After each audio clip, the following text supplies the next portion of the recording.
Hi there, it's David John, the Resourceful Coach, and what we're going to talk a little bit about today is how do you start hitting your best shots time after time, one after each other, so this game becomes so much more consistent. Where does this start? Well, most people think it has to be the technical swing, but actually for me it has to be what you're thinking first of all. And the way I look at it in my mind, I need to do two things. Number one, I need to understand what I need to do technically. And then the second thing is I need to make sure that then I focus on what I'm attempting to do and stick to the game plan and do it. That's how I play golf. So a lot of you may be looking at your technique and thinking, well, I need to change my swing. And I'm just going to quickly go through. If you are having lessons, it's really important that what you do very well while you're having that lesson is make sure what the professional is teaching you makes total sense to you and you can see why you need to make those changes. The more you do that, you will see your game improve dramatically. As you trust it more and more and understand it more and more, you'll be willing to make those changes. If you get caught in that idea, I get told this a lot, well, you go and have a golf lesson, you'll get worse before you get better.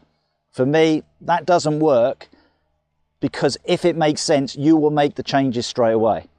But if it doesn't make sense, that's where you get caught in two minds, the old and the new, and there's no clarity to what you're doing. That becomes the problem as we go through. So clarity is important to what you're looking to do. So once you've got that, and you may be working on one specific part of your game, I'm going to hit some 7-irons today. So let's say I'm just working on my 7-iron swing. I've got that idea of what to do, then I've got to commit to it. But here becomes the mental aspect. You're now confident in what you've been told. You will start to do it more regularly. Now, that brings us on to the second part, the main part of this video. What do I do to hit that shot best time after time? Well, now I trust the technique. It's now about visualizing that shot clearly in my mind and what I'm going to do. Now, what I get my golfers to do, you use 3 senses when you play golf. You use the idea of seeing the shot. So people sort of say to you, visualize the shot. See the shot flying through the air. If I'm choosing a 7-iron, you've probably got an idea in your mind of what you want the ball to do. So have that picture in your mind of what it's going to do. That's the first thing. Second thing, feel. For me, there are 2 parts to feel. I always want to feel the sensation of the rhythm and the ideas in my swing. So that technical thing that I've worked on, I'm now starting to feel that into my swing. And then the second part of feel is actually the connection on the ball. How does it feel as it comes off the face? Always when I hit that good shot, it feels soft, it feels really, you know that sound, you know that feeling, you know what you want. And that brought us on very quickly there to the third part, which is the sound of the shot. People always pick up the sound of the shot after they've hit it, but they don't imagine it before. So what I need you to do is create this sort of usage really of your senses, these 3 senses, to really help you play the game. Now, we take it a step further, okay? If you were on the golf course regularly playing and you've hit a really good drive or a 7-iron or a wedge or a putt on a hole, remember that shot vividly. Okay, now I'm on the practice ground today and all I'm going to really focus on is that feel of the swing. That's what I'm going to do. And for me, I tend to use players that I watch on TV and think, when I swing well, that's how I feel my swing is. Now for me, I was always brought up in the Nick Faldo era, and Nick Faldo was sort of my hero of swing. That was the swing that I copied. And what I saw, and it may not be what Nick Faldo was trying to do, but what I saw in Faldo's swing, and I'm just going to turn this way, is that he would get a really smooth swing of the arms going back and his body would react and turn, but it was as if his arms dropped and that connected to his body, and that's what got him turning then through the ball. But it always looked to me like he got to, it's like a soft drop of the arms into the downswing, which then got the feeling of his hips and his legs driving through the ball. But always for me, it was that sensation of that drop, which was the first thing. That was the important thing. Now, before I sort of started to do this and copy Faldo's swing, I was taught as a junior, you get to and you're going to try and thrust your hips and everything would go. And I found then there was no sort of balance to my swing.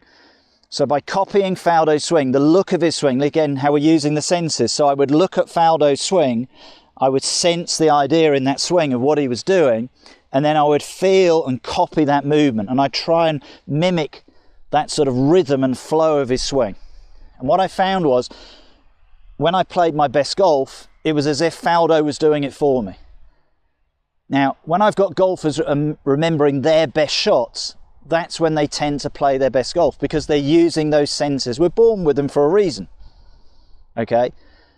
So in golf, we want to use those three senses. The idea of seeing the shot, feeling the shot, and hearing the sound of that shot. And the more vivid you can get and remembering it, the better you're going to be. So I'm going to play a couple of shots. And again, the first thing I'm going to do, what I would always do, is I would try to get the feel of the swing. That was the first thing I would always do on the practice ground. So from there, I've got that imagination of Faldo's swing there, dropping down. I'm just aiming up the range. And I'd get that connection on the ball, and I'd get the result, and then you'd get some feedback, okay? This is the key thing. Feedback is your friend, okay? And what I'm looking to sense now is, did I get what I wanted to get? Did it feel like Faldo's swing? Wasn't far off, okay? Did the ball fly the way I wanted it to fly? Yeah, okay, but not perfect. And did it sound okay? So I would probably look at it, and if I gave them a mark out of a sort of percentage mark, they'd all be about 80%. So they do a job. And I think that's really important. We're talking about getting that consistency of what you're doing. Is if it isn't 100%, don't be that golfer who's like, oh my God, I can't do it. It's not happening. What a load of rubbish. Because the ball still did a reasonable job there. And that's the important thing to understand. How many times do I hit a perfect shot? I've got 7, 8 balls here. If I hit one that I think, wow, that was amazing, I'm going to be very happy. But if the other 7 are sort of up there in the general direction, I'm still going to be happy with the idea of the results that we're getting. So that's quite important as well. You bring that expectation level down. So what can I learn from that shot? Okay, if I felt anything in the swing, it felt, probably because I'm talking a little bit to the camera there, I was a little bit too thoughtful. I was getting a little bit in my own way. So when I swung the club, I was thinking, I've got to make sure it looks like Faldo's swing because I'm on camera.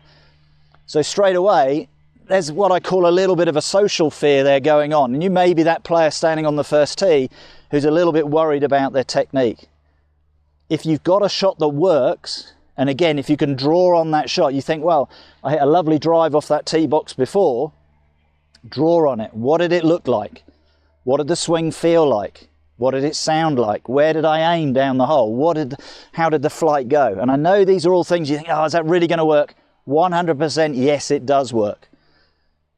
Because if you said to a top player, what are you doing when you're standing over the shot? The first thing is they've got a picture in their mind of exactly how they're going to play that shot. Now, they may have much more experiences of how they've done it more often, and that's okay. That's why they're at the top level. But you've got to draw on your good experiences. So you remember what you want and you vividly imagine what you want. Right, so let's hit another ball. So let's see if we can learn from that. Just got somebody coming down the edge of the practice ground, so I don't want to kill him. So again, just going to do a practice swing to feel that swing. That lovely soft drop of the arms to get the feeling. And let's see if we can make a better swing this time. So again, I'm reminding myself, I'm thinking the same things that I did last time. It was okay. Now, interesting, that one was a much better strike, sounded better. Okay, so all in all, did it give me the 100% on all 3 parts? No. But I'd say that was near a 90%. So I'm really happy because I'm now moving in the right direction.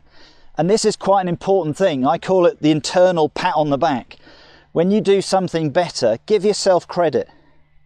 Golfers are not very good at this. What you guys tend to do is if you don't hit that perfect shot, again, you're back to that, oh, what am I doing wrong? It still went up there lovely. It was still good. It's 90% of what I want to do. If I hit all of them as good as that, I know I'm going to have a good day on the golf course. But I'm training myself to do it over again. If I come back out here tomorrow, I want to think again of Faldo's swing. I want to sense that movement going through the shot. Okay? So let's go with that idea. First 2, okay. Not perfect, but we'll take them. Okay, for me that felt a better rhythm. I like the flight. It didn't sound perfect, but it was okay. So what am I going to change? Nothing. And that's the important thing. If it starts to work, maintain your thoughts. Don't suddenly think, I've done it 3 times, I don't need to think of those things. Okay, it's not going to happen that easily. You've got to work on it. And again, I'm just working on faldo rhythm. That's all I'm saying. One swing thought. Okay, I've imagined the shot, I've set myself up for the idea of the shot, but now I'm just thinking faldo rhythm. Okay, we've got 5 more balls. Let's see if we can get that nice shot. But again, if I can see them all fly up there like that, I'm very happy. Now that was probably the best of the lot. So yeah, came right out of the middle of the club. Happy with that, and it's probably gone 5 yards further. So now this is the important thing. If it's going well, just go with the flow. Just do it. So what I'm doing really well now is I've now got the first part, which is this see, hear, feel. I'm now starting to trust it. So what happens then when you trust it, you start to focus a little bit more on that idea. And then the last bit is you just go with it. Okay, I call it Nike it. Just do it. Okay.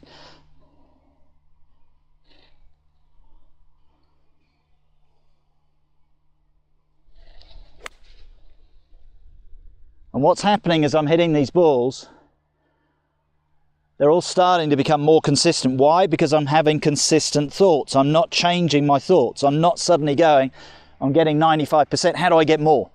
Do it again.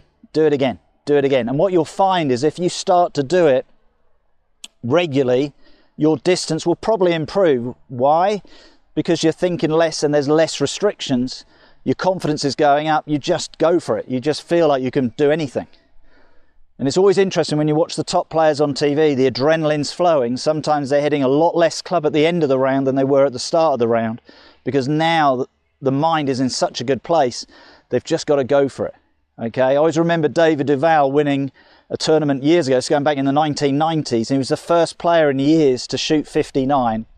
And he came to the last hole needing an eagle to do it, and he had probably a 3-iron distance, and the caddy said, no, 5-iron. So that's 2 clubs less because the adrenaline was so high. He was having the round of his life. He put it to about 6 feet, hold the putt, shot 59, won the tournament. So as you're going along, you may see this happens. If it does, just go with it. Just Nike it. Just continue that flow through the shot. So again, let's stick to the same process. Faldo's rhythm. Okay, that one's a little bit quicker. So if I looked at what have I hit, about 6-7 balls now, I'd say 80% first shot, that was 80%. The last shot, the rest were all 90-95%. This is a great practice and I'm enjoying it. And that's the other thing, the more you enjoy it, guess what your brain's going to do? It's going to say, do it again. Do it again. So see, hear, feel the shot, focus, let it go. And there we are, back in the 90%. So that's really nice. So one more, and then we'll do a little recap on what we've done. But again, let's just go through that flow of what we're doing. See, hear, feel the shot really vividly. Focus on where you're going. Nothing else matters. Focus on that idea. Commit to it.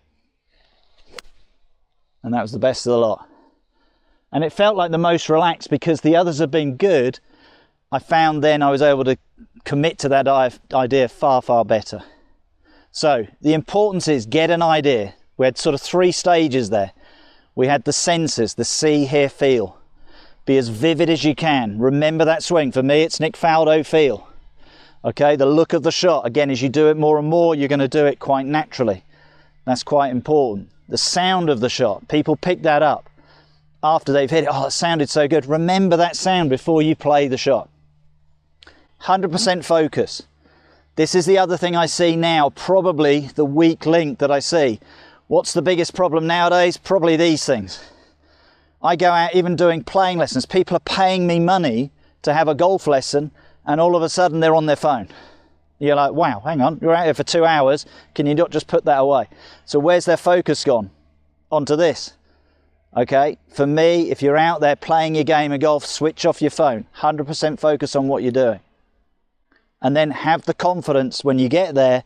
Don't get too technical, just let it happen. The more you get technically in your mind, the more you're going to struggle with this game. And that's the important thing. And you may find you've got to look at this, find a shot that you're already quite good at. Maybe you're a good driver of the ball. You might be a good iron player, you might be a good wedge player. Go and find and just hit some balls and realise what you're not doing. And what I mean by that is you're probably thinking less and less about what you're doing.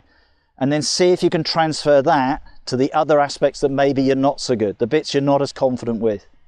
Look at what Rory McIlroy's done with his game. Probably the best driver of a golf ball there's ever been on tour. And no disrespect to Rory, 2 years ago, for his level, he was one of the worst putters on tour. And they took his freedom of what he did with his driving and took that idea and put it into his putting, and his putting has improved dramatically. So they were clever enough to go, well, this works. Can we put that into this putt? Have a look at your own game. You might have people saying to you, oh, you're really good on the putting, but why are you not so good on the chipping? Are you thinking too much on the chipping? I would say yes. The good areas, you'll be thinking less. And that's what I need you to do. The too much thought you have, technically the worse you're going to get at this game. Reduce those thoughts, keep it simple, you will have a lot of success.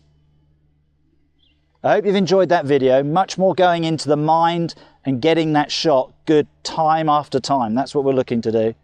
If you did enjoy it, please subscribe to the channel. Press that little bell for the notifications. I have videos go out every Tuesday and Friday, and I look forward to seeing you soon.